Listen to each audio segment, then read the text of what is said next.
Wamp, wamp, what it do? What it do? Wamp, wamp, what it do? What it do? Wamp, wamp, what it do?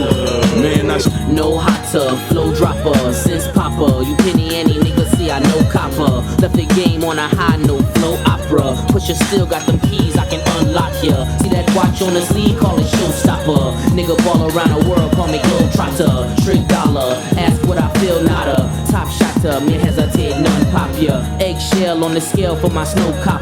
Don't ask what I want you to know. 10 years is a pretty major milestone for anything. It's pretty amazing to be at a point where we've been doing this for a decade. It's pretty mind-blowing. Comes another life. We went into that first year not knowing anything, and it's a miracle nobody died. I want you to know.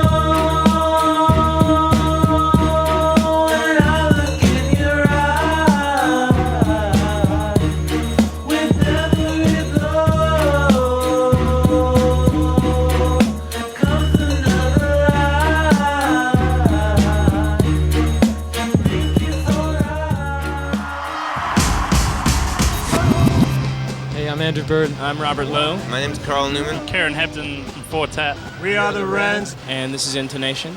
This is Intonation. Intonation. Intonation.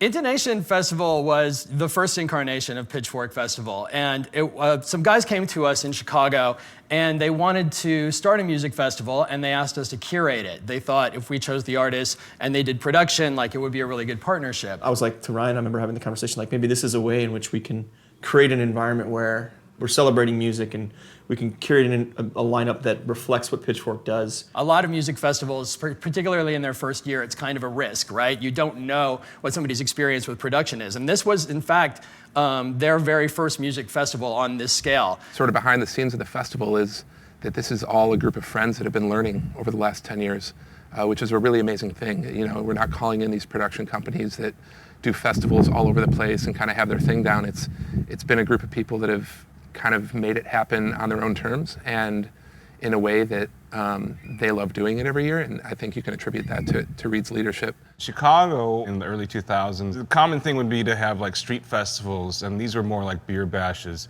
They got some stages, got a bunch of beer, they got some really, you know, greasy food and some hemp jewelry on the street, and Dave Matthews cover band.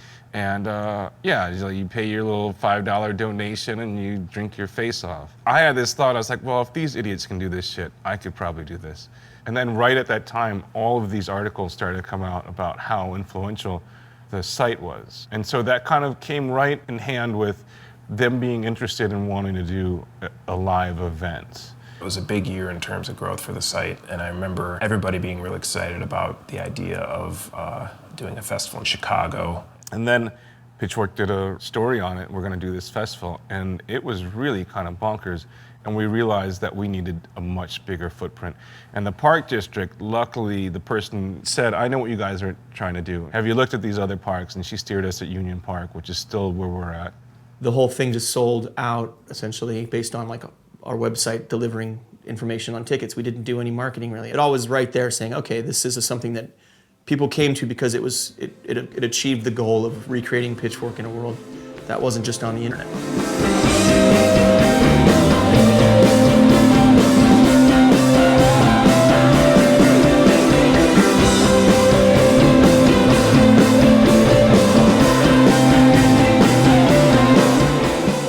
Intonation was a pretty big success by our standards and by our expectations. It was just one of the craziest, most fun experiences of my life. I still look back on that first festival as like, you know, a kind of formative moment for me and for Pitchfork in general. In a lot of ways, this is like Pitchfork meets the world, like in person, you know? I mean, this was like taking something that only existed on the internet and making an actual event. Les Happy Fab are one of my favorite live bands, I think, ever. Tim Harrington is just such an insane frontman. He's so unpredictable. I just remember seeing a huge cloud of dust just everywhere kicked up while they were playing, and Tim was in the crowd. You couldn't even see him, like he was just like in the crowd.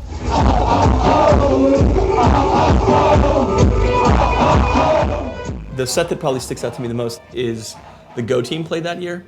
It was really fun, kind of exciting music, and there was all these kids from the neighborhood that were back there too. And so AC Newman, for whatever reason, kind of went over to them and grabbed them all. And he went and grabbed all these kids and ushered them onto the stage. And it was pretty cool because it sort of emphasized how the festival happens in the context of this neighborhood and is a very Chicago thing. All these kids were just freaking out and dancing along with the band. It felt suddenly also like Chicago might be able to care about this.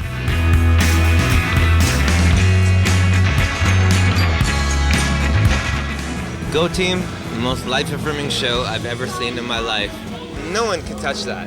There's no way anybody in this festival is going to be able to touch that.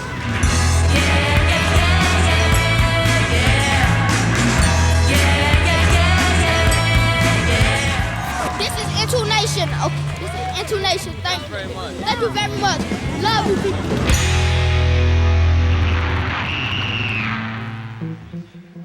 We're coming because of the music really called.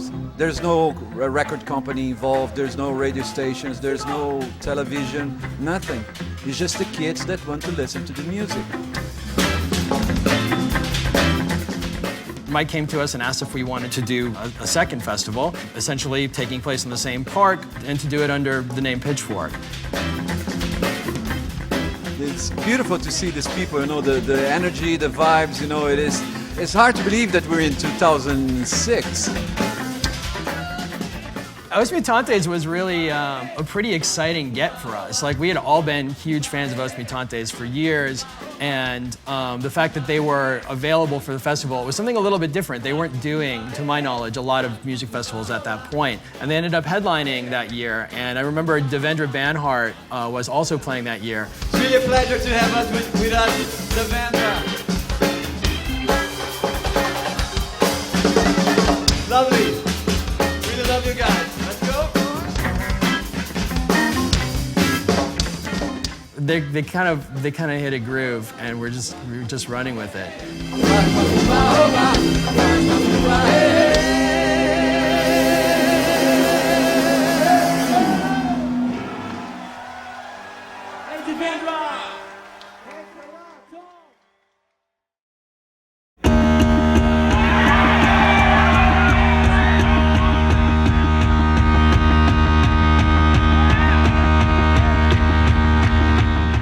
Dan Deacon always performs. He has this thing where he likes to perform in the crowd.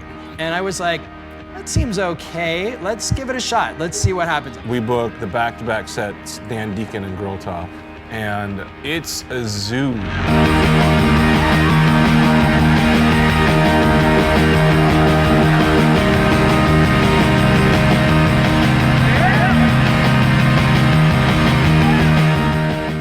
Dan Deacon had just put out a record earlier in the year, and it was like massive by the time the festival came out.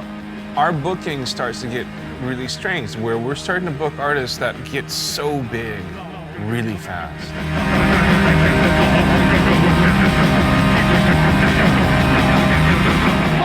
I feel like 2008 was really the year the festival kind of came into its own. It was the year that all the technical difficulties had been worked out.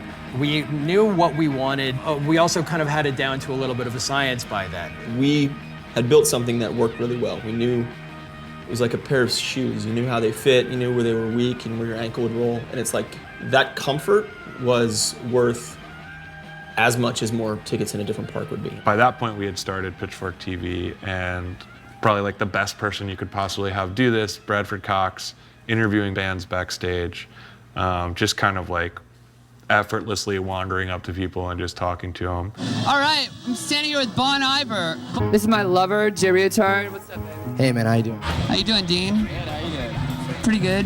Cool. So, are you excited about the new Batman movie? Yeah. This is Miss Carolyn Savage again on, what's the station? Pitchfork TV. For TV. Pitchfork TV. Pitchfork TV. Who wants me to lose weight? I don't lose weight. Baby, they aren't talking to you like that. I don't know who's. God darn it! The minute I lose weight, I probably will die. And I drink, and I'm not gonna stop drinking. I'm not gonna lose weight. No, baby.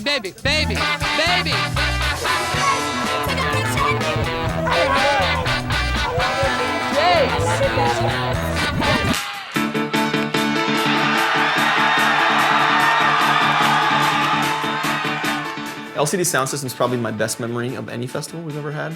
They were kind of at the height of their power as a band that year. And it was one of those moments where the whole park was turned into just like a dance party. It's how it starts. We go back to your house.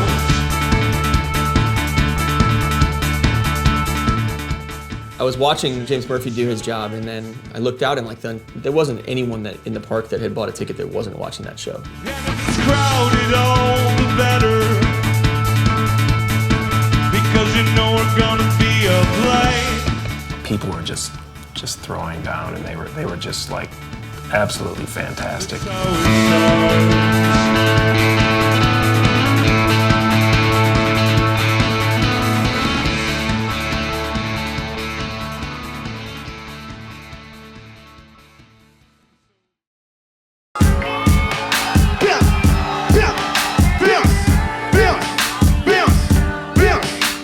Kendrick first performed just after his album Section 80 came out, and I was really excited to have him because he was at that point, to me, one of the like most clear like up and coming artists in rap. Really though it's never enough. 10 billion, that's a must. Living in California, everybody wanna visit for women, weed, and weather. What? For the women, weed. Say what? These niggas are killed for that. Kendrick Lamar, when he did his set, there was a lot of hullabaloo around it because Lady Gaga was showing up. So it was like, as an aspiration, it was like, how do we get Lady Gaga in? Never brought Lady Gaga on, but when you saw it, I was watching, it's like, this guy's massive. Two years later, he was headlining. And we do definitely try to like not book the same thing every year, but sometimes there's situations like that 2 years later, an artist has changed, their course has gotten so much bigger, different, whatever, that it makes sense to do that. Yo, real for that, still everybody got a bill for that. Me, I make bills off that. How the fuck y'all can't see I ride when I drive down the block and you look outside? Where all the happy people at? Make some noise! Come on!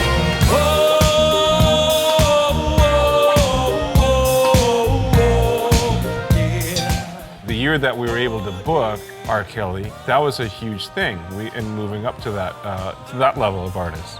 R. Kelly playing the festival was a pretty major highlight. The crowd was so thrilled. Everybody was really just enjoying it. You know, the security was definitely intense, definitely packing heat. There's a security team for the security team, and then there is also his like entourage. Between all the different like securities, there's like some tension going on. And then like this dude's like, hey, he's like, these guys, they're pulling guns on each other, and we're waiting for him, and like he's supposed to pull up, but instead of pulling up, he runs up right in the back of the stage and boom, hits it, and he's on.